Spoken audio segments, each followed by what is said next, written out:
Så står vi foran en Fendt fra 2020. Det er en 465, og den hedder Bianco Selection, hvis jeg husker rigtigt. Det hedder den. Og der er en masse ekstra udstyr på dem, vi har bestilt hjem. Ikke så voldsomt meget, så man ikke kan betale sig fra det.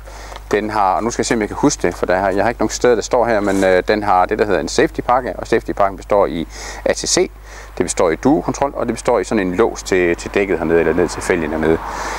Så er der en fluenætsdør, så er der gulvvarme i den, og hvad er der så mere i, Anders?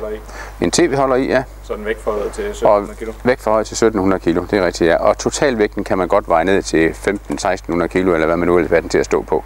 Så man skal ikke være nervøs for, at man, bare fordi den hedder 1700 kg, ikke må køre med den, hvis man ikke fylder mere i den end det, som bilen den må køre med. Hvis den nu kun må køre med 1500 kg, så kan vi veje den ned til de 1500 kg. Men den hedder 1700 kg, som det er lige nu. Sådan ser det ud, super smadderflot. I øvrigt også alufælge var der også på. Drønflot vogn. Og så det her med dørene her på de her Fender her. Prøv lige at se og høre en gang. Det er ligesom en dør i en Volvo. Det er virkelig lækkert. Og så den her holder her. Det er typisk en, man tager fat i, når man lige skal ud og lukke døren om aftenen. Sådan der, den vej der. Og så mange af de der plastikting, som der ikke er beregnet til at rykke i. De går altid i stykker. Nu har de så lavet sådan en ordentlig fætter her, der virkelig kan holde til nogle kilo. Ja, indvendigt. Og jeg går lige ind først, fordi der er nemlig støttebinde på den her. Sådan der. Rundsædegruppen er hentet i de lyse farver. Forholdsvis lys gulv, forholdsvis lys inventar. Bord i køkkenet med store brede skuffer med det her Easy Lock. 3 kogeblus, varm og koldt vand i hanen.